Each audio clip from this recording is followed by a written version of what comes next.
जागरण और स्त्री पक्ष को लेकर इस सेमिनार में जो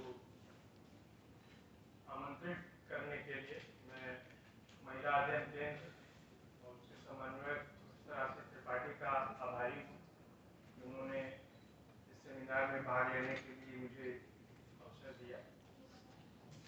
मैं जेंडर रिलेशन या जेंडर स्टडीज का कोई विशेषज्ञ तो नहीं हूँ, लेकिन हिंदी साहित्य के अध्ययन के क्रम में और हिंदी की जो संस्थाएं हैं, भाषाई संगठनों पर मेरा थोड़ा बहुत काम रहा है और खासकर हिंदी साहित्य सम्मेलन आप लोग जानते ही होंगे, उसके संदर्भ से मैं उसमें सम्मेलन में स्त्रियों की उपस्थिति हमें कहाँ दिखाई देती है या अनुपस्थिति, उसकी चर्चा करना चाहूँगा। सम्मेलन 1910 में स्थापित हुआ, यही बनारस में उसका पहला अधिवेशन हुआ जिसमें मदन मोहन मालवीय ने उसकी अध्यक्षता की थी। और उसके बाद 1910 के बाद सम्मेलन जो कभी नागरिक प्रसारणी सभा के तत्वाधान में उसका आरंभ हुआ, वो इलाहाबाद उसका मुख्यालय चला गया और पुरुषोत्तम दास टंडन के निर्देशन में उनके प्रधानमंत्री रहते हुए सम्मेलन का निरंतर विकास हुआ। आज भी हिंदी की जो गौरवशाली संस्थाएं सक्रिय रूप से काम कर रही हैं, अच्छे ढंग से चल रही हैं, उसमें एक हिंदी साहित्य सम्मेलन भी है। सम्मेलन वार्षिक अधिवेशन अपने लगातार कराता रहा। 1910 में पहला जो काशी में अधिवेशन हुआ, उसके बाद से 40 साल लगातार उन सम्मेलन के अधिवेशन हुए। 1950 उसके बाद सम्मेलन कानूनी विवादों में फंसा और उसके बाद वो गतिविधियां एक लंबे समय तक स्थगित हुई। उन 40 सालों में जो सम्मेलन के वार्षिक अधिवेशनों जो भारत के कोने कोने में आयोजित हुए, तमाम भारत के, यहाँ तक कि जो आज का पाकिस्तान में, वहाँ भी कराची में, लाहौर में सम्मेलन के अधिवेशन हुए थे। तो उन अधिवेशनों में साहित्यकारों से लेकर राजनेता तक, राजा तक, महंत तक सभापति बने, लेकिन 1910 से 50 तक कोई महिला सभापति नहीं बनी सम्मेलन। और जाहिर सी बात है कि महादेवी वर्मा और सुभद्रा कुमारी चौहान जैसी लेखिकाएं तो थी उस समय, लेकिन उन 40 सालों में कोई भी महिला सभापति सम्मेलन की नहीं। सम्मेलन ने 30 के दशक में आकर कुछ अलग समांतर परिषदें अपने अधिवेशनों में आयोजित की। जैसे हिस्ट्री कांग्रेस होती है तो उसमें एंशिएंट, मेडिवल, मॉडर्न के अलग सेक्शन होते हैं, कंटेम्पोररी इंडिया का एक सेक्शन होता है, कंट्रीज अदर देन इंडिया का एक सेक्शन होता है। वैसे ही 30 के दशक में सम्मेलन ने एक विज्ञान परिषद का आयोजन शुरू किया। ये विज्ञान परिषद इलाहाबाद की संस्था विज्ञान परिषद से अलग, ये सम्मेलन के वार्षिक अधिवेशन में विज्ञान परिषद होता है। उसके अलावा राष्ट्रभाषा परिषद आयोजित होना शुरू हुई, साहित्य परिषद थी, इतिहास परिषद भी थी, जिसमें काशी प्रसाद जायसवाल और जयचंद विद्यालंकार जैसे लोग जुड़े रहे। एक महिला परिषद 1935 में जो अधिवेशन हुआ, इंदौर का अधिवेशन, जिसमें गांधी जी सभापति बने सम्मेलन की दूसरी बार। पहली बार भी इंदौर में ही वो सभापति सम्मेलन के बने थे, जो 1918 में ये अधिवेशन हुआ था तब। तो उसमें 1935 के इंदौर अधिवेशन में पहली बार महिला परिषद का आयोजन हुआ और उसकी अध्यक्षता मीराबाई ने। लेकिन बाद में जो महिला परिषद की गतिविधियां हैं या उसमें क्या बोला गया, क्या कहा गया, उसका कोई विवरण हमको मिलता नहीं। केवल ये उल्लेख मिलता है कि उसमें महिला परिषद के आयोजन हुआ और उसमें मीराबेन ने अध्यक्षता की। तो इस तरीके से सम्मेलन ने बाद में जो कार्य विवरण भी छापे या अलग अलग परिषदों की भी कार्यवाहियां छापी, लेकिन महिला परिषद की कार्यवाही कभी प्रकाशित नहीं। तो वह भी उपेक्षा के उस भाव को दर्शाता है कि उसका महत्व ही नहीं संज्ञान में लिया गया। और गांधी जी लगातार इस बात को कहते रहे थे कि महिलाओं के, अगर हिंदी प्रचार की जो बात है वो महिलाओं को अगर हम उसमें नहीं जोड़ेंगे तो ये हिंदी प्रचार संभव नहीं हो पाएगा, और खासकर दक्षिण भारत के संदर्भ। और हिंदी में प्रचार की बात तो लोग कहते रहे थे, लेकिन दक्षिण भारत में वो प्रचार करने का जो असल जिम्मा है वो गांधी जी ने किया। दक्षिण भारत हिंदी प्रचार सभा इंदौर के उसी संकल्प का वो नतीजा थी जो 1918 में अधिवेशन हुआ। तो हिंदी में पहले से लोग बोलते आ रहे थे, लेकिन दक्षिण भारत में हिंदी प्रचार हो इसका जो बीड़ा उठाया वो गांधी जी ने उठाया, और अपने बेटे देवदास गांधी को और हरिभाऊ उपाध्याय और दूसरे लोगों को उन्होंने भेजा कि तुम जाके इस संस्था को देखो, चलाओ। और दक्षिण भारत हिंदी प्रचार सभा ने महिलाओं के भी, जो दक्षिण भारत की महिलाएं हैं, कितना उसका प्रचार प्रसार हुआ। बल्कि आप समाजवादी नेत्री रही हैं कमला देवी चट्टोपाध्याय, जिन्होंने आजाद भारत में शिल्प कला के क्षेत्र में बहुत बड़ा उनका, और हैंडीक्राफ्ट को लेकर उनका बहुत बड़ा योगदान था। तो उनकी आत्मकथा या संस्मरण कह लीजिए, इनर रिसेसेस आउटर स्पेसेस, तो उसमें कमला देवी ने जिक्र किया है कि गांधी जी ने ये जो दक्षिण भारत हिंदी प्रचार सभा स्थापित की, उसका कितना बड़ा असर महिलाओं के बीच रहा। एक तो गांधी जी का आह्वान था कि हिंदी आप लोग सीखें, और उसके साथ साथ महिलाओं को ये सहूलियत मिली कि वो अपने घर रहते हुए दूरस्थ जो ये डिस्टेंस मोड में चल रही थी दक्षिण भारत हिंदी प्रचार सभा, उसकी परीक्षाएं, उसमें वो शामिल हो सके। तो एक तो ये अनुपस्थिति जो है सम्मेलन के मंचों पर महिलाओं की सभापति के लिए, लेकिन जब ये अनुपस्थिति उपस्थिति में बदली है, जब ये गैर मौजूदगी जो है जब मौजूदगी में बदली है, तो वो कितनी प्रभावशाली रही है, इसका मैं कुछ उदाहरण आपको दूंगा। तो जो राष्ट्रभाषा परिषद की मैं बात कर रहा था, सम्मेलन के वार्षिक अधिवेशनों में जो समांतर सेशन हुआ करते थे, समांतर जो कार्यवाहियां हुआ करती थी, तो उसमें एक राष्ट्रभाषा परिषद थी। तो जो राष्ट्रभाषा परिषद थी वो 1939 से आयोजित होना शुरू हुई, और उसमें जो लोग अध्यक्ष रहे राष्ट्रभाषा परिषद में, राजेंद्र प्रसाद थे, उनके अलावा सरदार माधव विनायक गिदे थे, जी.आर. वैशंपायन थे, चंद्रबली पांडे थे, कन्हैयालाल माणिकलाल मुंशी थे, सुनीति कुमार चटर्जी थे, श्रीपाद दामोदर सातवलेकर थे, क्षेत्रेश चंद्र चट्टोपाध्याय थे, रंगनाथ रामचंद्र दिवाकर थे, और एक महिला भी थी, सावित्री दुलारेलाल भार्गव, जो दुलारेलाल भार्गव की जीवन संगिनी थी, माधुरी पत्रिका से जो उसके संपादक भी रहे थे, और बाद में संचालन में भी सावित्री जी का योगदान रहा था। तो वो एकमात्र अध्यक्षा थी राष्ट्रभाषा परिषद की या सम्मेलन के किसी भी परिषद। तो उन्होंने ये सवाल उठाया 1945 में उदयपुर में जो अधिवेशन हुआ था, उसमें वो ये राष्ट्रभाषा परिषद की अध्यक्षा बनी, और ये सवाल उन्होंने उठाया कि ये जो महिलाओं की अनुपस्थिति है उसको लेकर। सावित्री जी ने कहा, सम्मेलन के गत विस्तृत जीवन में प्रथम बार ही किसी स्त्री को सभा नेतृत्व सौंपा गया है। वास्तव में स्वयं मेरे और मेरी बहनों के लिए यह खेद की बात है कि पुरुषों की अन्यायप्रियता चुपचाप सह लेने के कारण अब तक अखिल भारतीय हिंदी साहित्य सम्मेलन था उसकी परिषदों के सभा नेतृत्व के लिए किसी भी महिला को नहीं चुना गया। और इसके बाद थोड़ी कड़ी बात वो कहती हैं, और उसकी जरूरत भी थी कि वो कहती हैं, यह बात नहीं कि महिलाओं में सम्मेलन तथा उसकी परिषदों का संचालन करने की शक्ति नहीं, विद्वता के क्षेत्र में स्त्री पुरुष का भेदभाव नहीं हुआ करता, और ना विद्वता केवल पुरुषों की बपौती है।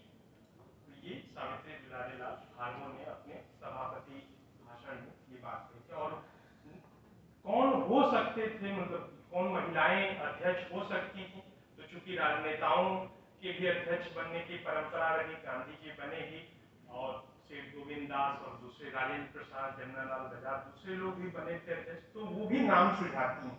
सरोजनी नायडू का नाम, विजय लक्ष्मी पंडित का नाम, कमलाबाई किबे, उमा नेहरू, लीलावती मुंशी, रामेश्वरी नेहरू का नाम वो सुझाती है। और महादेवी जी और सुभद्रा कुमारी चौहान के अलावा भी कुछ साहित्यिक जो लेखिकाएं हैं उनके नाम भी वो सुझाती हैं। बंग महिला चंद्रावती त्रिपाठी, ललिता पाठक, रत्न कुमारी देवी, कुमारी उषा मित्रा, सत्यवती मल्लिक, तारा पांडे, दिनेश नंदिनी चौरडिया, चंद्रकिरण सोनरिक्सा, सुमित्रा कुमारी सिन्हा जैसी लेखिकाएं सभापति हो सकती हैं, लेकिन ये सिर्फ एक संभावना थी जो कभी ये घटित नहीं। तो ये जो अनुपस्थिति का सवाल है, इसी को लेकर जो भी प्रभाकर सर भी जिसकी बात कर रहे थे, तो क्योंकि जो नवजागरण कहा जाता है वो अक्सर वो यूरोप के पुनर्जागरण के तर्ज पर ही कहा जाता है। तो पुनर्जागरण में भी, यूरोप के पुनर्जागरण की मैं बात कर रहा हूँ, तो वहाँ भी ये मान लिया गया था कि 14वीं से 16वीं सदी में ये जो पुनर्जागरण हुआ वो सबके लिए एक जैसा ही घटित हुआ, पुरुषों के लिए भी स्त्रियों के लिए। और स्त्रियों में भी, चाहे वो अभिजात्य वर्ग की स्त्रियां हों या बुर्जुआ वर्ग की स्त्रियां हों या किसान परिवारों से आने वाली स्त्रियां हों, सबके लिए एक जैसा। और 19वीं सदी में याकब बर्गहार्ट जैसे विद्वानों ने जो किताबें लिखी उसमें उन्होंने इस धारणा को बहुत बल दिया, और बल्कि बाद के भी विचारकों ने इसको अपना सा लिया। इस धारणा को पहली बार जोरदार चुनौती मिली 70 के दशक में, 20वीं सदी के 8वें दशक में, जब जोआन केली इतिहासकार हैं, उन्होंने बहुत ही प्रभावशाली लेख लिखा। और मैं कम से कम शोधार्थियों से तो ये चाहूंगा कि वो लोग ये लेख पढ़ें। उस लेख का शीर्षक था did women have a renaissance. Joan Kelly, जो कि नारीवादी इतिहासकारों में बहुत बड़ा उनका स्थान था, और गर्डा लर्नर के साथ मिलकर जोआन केली ने जो विमेन्स हिस्ट्री का पहला कोर्स पूरी दुनिया में कहीं भी संचालित हुआ, वो जोआन केली और गर्डा लर्नर ने उसका ड्राफ्ट तैयार किया था और वो पाठ्यक्रम डिजाइन किया था। उसमें जोआन केली ने ये जो लेख लिखा कि क्या महिलाओं के लिए भी पुनर्जागरण घटित हुआ था, उसमें उन्होंने ये कहा कि पूंजीवाद, आरंभिक पूंजीवाद और राज्य के उदय ने और उसके द्वारा जो सामाजिक संबंधों को जिस तरीके से परिभाषित किया गया पुनर्जागरण काल में, उसने स्त्रियों के लिए संभावनाएं और अवसर कम कर दिए पहले की तुलना में, और पुरुषों की तुलना में ये अवसर कम हो गए पुनर्जागरण काल में। तो ये जो उसके विरोधाभास है वो सिर्फ हमारे नवजागरण में ही नहीं है, पुनर्जागरण काल को लेकर भी ये सवाल उठाए गए, और बड़ी मजबूती से उन्होंने 4 पैमाने रखे कि मैं किन 4 कसौटियों के आधार पर ये सवाल उठा रही हूँ कि डिड विमेन हैव अ रेनेस। और उसमें उन्होंने जो ये चर्चा की, पहला तो सेक्सुअलिटी का सवाल, कि जो स्त्रियों की यौनिकता पुरुषों की यौनिकता के बरक्स, क्या वो संकुचित हुई, उसके दायरे सीमित कर दिए गए, या उसका विस्तार हुआ, उनको ज्यादा स्पेस मिला। तो इसका जवाब वो करते हैं कि इसका जवाब है नकारात्मक। पुनर्जागरण काल में स्त्रियों की यौनिकता का या उनकी सेक्सुअलिटी के लिए न तो स्पेस पहले से बढ़े और न उसका कोई विस्तार हुआ, न तो उनके लिए मुक्ति के दायरे हुए। दूसरा, जो राजनीतिक आर्थिक क्षेत्र में वो ये बात करती हैं कि राजनीतिक आर्थिक दायरे में पहले से जो उनको स्थान मिले आए थे, या संपत्ति पर अधिकार, राजनीतिक सत्ता तक पहुंच, ये जो सारे सवाल हैं, या संपत्ति और सत्ता तक पहुंच के लिए शिक्षा या प्रशिक्षण जो जरूरी है उस तक पहुंच, उसके जवाब भी कहती हैं कि नकारात्मक है पुनर्जागरण काल के संदर्भ में और स्त्रियों के संदर्भ में।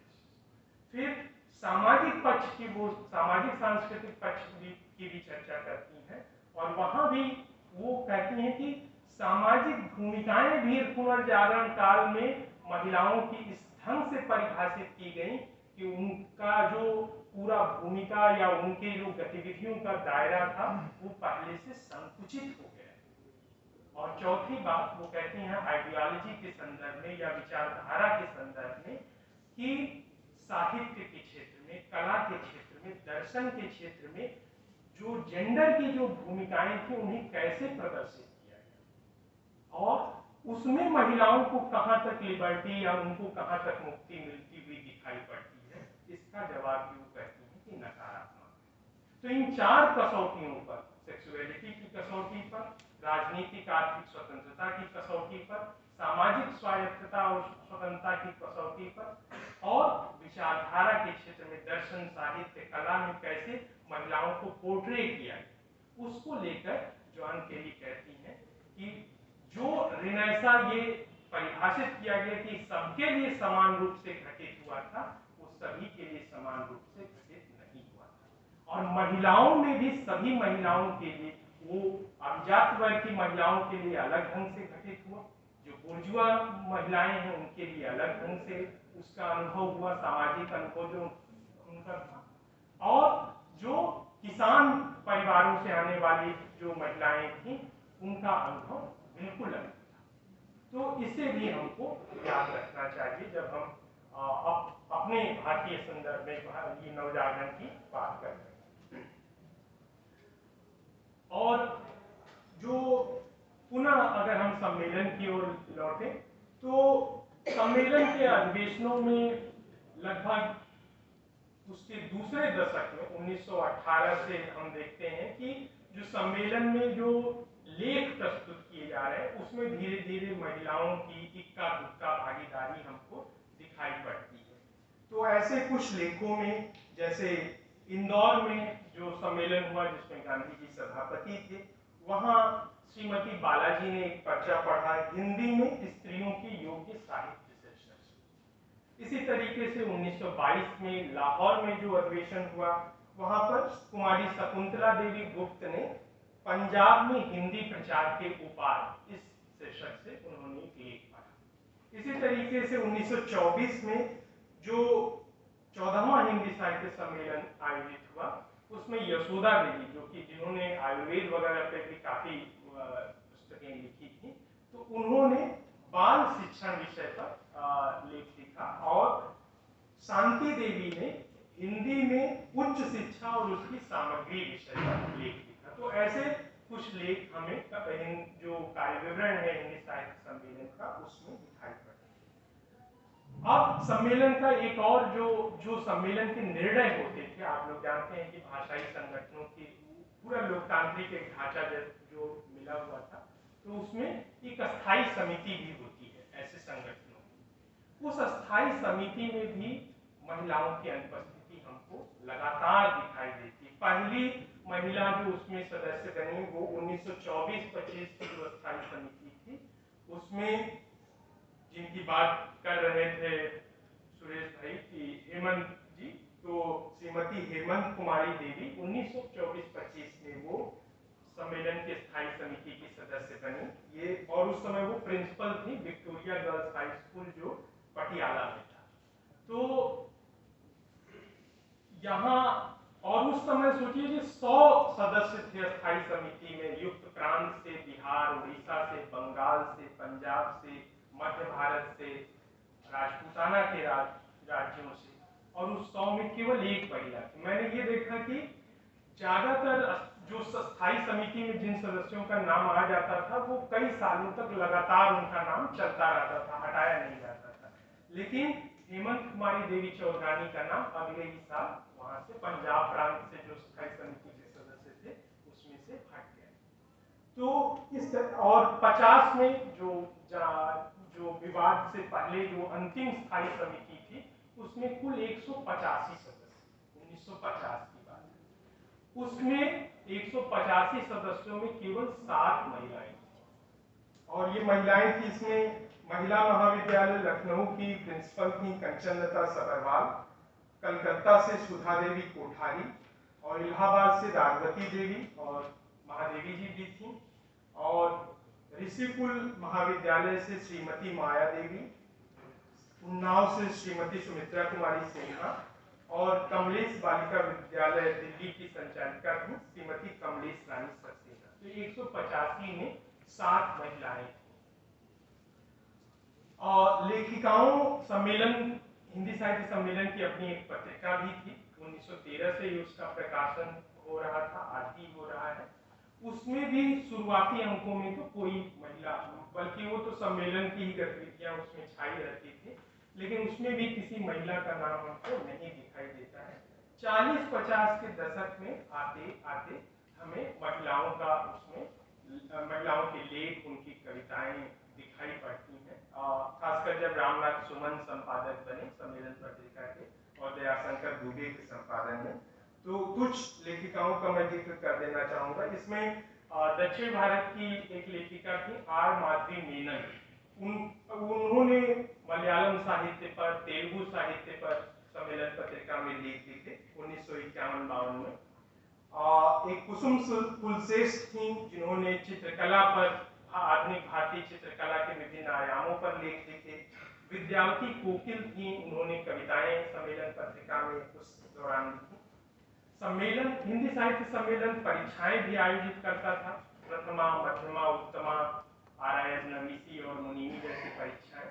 और इन परीक्षाओं में छात्राओं के लिए कोई शुल्क नहीं होता था, लेकिन फिर भी ये परीक्षाएं बहुत लोकप्रिय नहीं हो पा रही थी। जैसे इसका उदाहरण आप ले लीजिए कि 1922 का परीक्षा फल है सम्मेलन का, उसमें लगभग 250 उत्तीर्ण जो छात्र है प्रथमा परीक्षा में, उसमें केवल 7 छात्राएं थी। ये तब है जब वो निःशुल्क होता था छात्राओं के लिए। ये छात्राएं थी इंदौर से सुशीला देवी, देहरादून से लीलावती देवी, लाहौर से विद्याधरी देवी, हरिद्वार से 3 बहनें थी, अम्बा देवी, गायत्री देवी और सरला देवी, और एक नाम जिससे आप सभी लोग परिचित होंगे, श्रीमती शिवराज। उन्होंने द्वितीय श्रेणी में प्रथमा की परीक्षा उत्तीर्ण। सम्मेलन का अपना प्रकाशन भी था और उसमें भी लेखिकाओं की अनुपस्थिति हमको दिखाई पड़ती है। सम्मेलन चूंकि भक्ति आंदोलन पर ये सेमिनार केंद्रित है, तो सम्मेलन ने संत साहित्य पर भी काफी सामग्री प्रकाशित की, जिसमें मीराबाई की पदावली का संपादन आचार्य परशुराम चतुर्वेदी ने किया, जिनकी आज जयंती भी है परशुराम चतुर्वेदी की। तो उनके द्वारा संपादित पदावली थी, और श्री कृष्ण लाल ने मीराबाई पर केंद्रित एक पुस्तक लिखी, और मीरा और आंडाल का तुलनात्मक अध्ययन नाथ सुंदरम ने किया था, जो पुस्तक रूप में प्रकाशित। जो लेखिकाएं थी उसमें सरोज अग्रवाल, प्रबोध चंद्रोदय और उसकी हिंदी परंपरा, उनकी किताब सम्मेलन से छपी। आशा गुप्ता, मध्ययुगीन सगुण एवं निर्गुण हिंदी साहित्य का अध्ययन।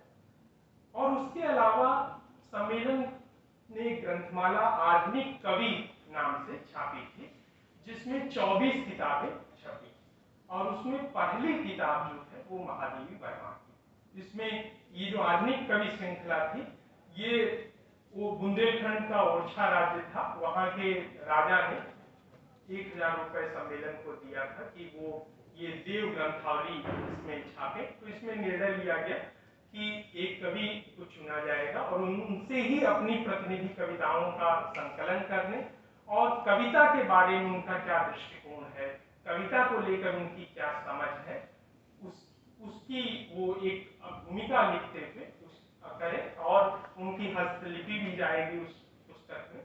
तो इसमें पहली पुस्तक तो एक लेखिका, एक कवित्री की गई, लेकिन उसके बाद 23 पुस्तकें जो है उसमें कोई जो है हमको कवित्री दिखाई नहीं देती, जबकि उसमें तरह माने अलग अलग कवि जो है जिनके नाम आपने सुने भी होंगे और बहुत से जिनके नाम सुने भी नहीं होंगे। तो पंत जी जैसे लोग थे, बच्चन थे, और ठाकुर गोपाल शरण सिंह, रामनरेश त्रिपाठी, माखनलाल चतुर्वेदी, ये तो बहुत प्रसिद्ध नाम है। लेकिन कुछ ऐसे भी नाम थे जिनके बारे में हम लोग बहुत कम जानते हैं, जैसे गुलाब खंडेलवाल या राम गोपाल शर्मा, दिनेश, ऐसे भी नाम थे। लेकिन कोई महिला महादेवी जी के अलावा उसमें नहीं थी। 24 पुस्तकें चल। तो ये जो भूमिका लिखी इस पुस्तक की महादेवी जी ने, उसके हवाले से मैं, और इसी समय ये 1940 में इसकी भूमिका महादेवी जी ने लिखी थी, और आप देखें कि 30 के दशक में वे ये सारे लेख भी लिख रही थी जो 1942 में जाके श्रृंखला की कड़ियां के रूप में पुस्तक रूप में हमारे सामने आती है, जिसमें उन्होंने लिखा श्रृंखला की कड़ियां में कि शताब्दियां की शताब्दियां आती जाती रहीं, परंतु स्त्री की स्थिति की एक रास्ता में कोई परिवर्तन न हो सका। किसी भी स्मृतिकार ने उसके जीवन की विषमता पर ध्यान देने का अवकाश नहीं पाया। किसी भी शास्त्रकार ने पुरुष से भिन्न करके उसकी समस्या को कभी नहीं देखा। और इस जो आधुनिक कवि श्रृंखला में उन्होंने जो अपनी पुस्तक दी, उसकी भूमिका में अपने दृष्टिकोण से शीर्षक से उसकी भूमिका है, उसमें महादेवी जी ने लिखा कविता के बारे में कि साहित्य की विस्तृत रंगशाला में हम कविता को कौन सा स्थान दें? यह प्रश्न भी स्वाभाविक ही है। वास्तव में जीवन में कविता का वही महत्व है जो कठोर भित्तियों से घिरे कच्छ के वायुमंडल को अनायास ही बाहर के उन्मुक्त वायुमंडल से मिला देने वाले वातायन को मिला है। कविता हमारे व्यस्त सीमित जीवन को समष्टि व्यापक जीवन तक फैलाने के लिए ही व्यापक सत्य को अपनी परिधि में बांधती है। तो ये कविता की उन्होंने बात कही, परिभाषा की, और अपने ऊपर जो प्रभाव उन पर रहे हैं, तो बुद्ध के प्रभाव की वो चर्चा करती कि बुद्ध का प्रज्ञा और करुणा को लेकर जो चिंतन है, उससे मैं बहुत प्रभावित रही हूँ। और आगे उन्होंने लिखा कि मेरे जीवन ने वही ग्रहण किया जो उसके अनुकूल था, और आगे चलकर अध्ययन और ज्ञान की परिधि के विस्तार में भी उसे खोया नहीं, वरन उसमें नवीनता ही पाई। अनेक सामाजिक रूढ़ियों में दबे हुए निर्जीव संस्कारों का भार ढोते हुए और विविध विषमताओं में सांस लेने का भी अवकाश न पाते हुए जीवन के ज्ञान ने मेरे भाव जगत की वेदना को गहराई और जीवन को क्रिया दी। ये महादेवी जी के शब्द हैं, और उन्होंने भारतीय स्त्रियों के बारे में जो कालजयी पंक्तियां लिखी थी श्रृंखला की कड़ियां में कि उपेक्षा और अनादर की अजस्र वर्षा में ठिठुरती हुई वो मृत्यु के अपने अंतिम क्षण गिनती हुई भारती, तो उसे भी हम लोग याद में रखें जब हम नवजागरण और इस प्रसंग में चर्चा कर रहे हैं। मैंने पहले भी कहा कि ये 1940 में इस किताब की भूमिका महादेवी जी ने लिखी थी, अक्टूबर 1940। आप उस परिदृश्य को भी याद रखें कि दूसरा विश्व युद्ध शुरू हो चुका था, 1 साल बीत चुके थे, और राष्ट्रीय आंदोलन में भी एक उथल पुथल का पूरा माहौल था। अंग्रेजी राज ने भारत को भारतीयों की सहमति लिए हुए बगैर उन्हें द्वितीय विश्व युद्ध में झोंक दिया था। भारतीयों को भेजा जा रहा था द्वितीय विश्व युद्ध के मोर्चों पर। उसके विरोध में भारतीय राष्ट्रीय कांग्रेस के मंत्रिमंडलों ने इस्तीफा दे दिया था। गांधी जी न एक पाई न एक भाई की बात कर रहे थे, और व्यक्तिगत सत्याग्रह भी शुरू हुआ था, जिसमें विनोबा और जवाहरलाल नेहरू जो है सार्वजनिक स्थानों पर औपनिवेशिक राज की इस नीति का विरोध करते हुए गिरफ्तारियां दे चुके थे भाषण देने के बाद। तो एक सत्याग्रह, व्यक्तिगत सत्याग्रह अगर राष्ट्रीय आंदोलन के परिदृश्य में चल रहा था, तो एक व्यक्तिगत सत्याग्रह साहित्य के क्षेत्र में महादेवी वर्मा अपनी लिखनी से भी चला।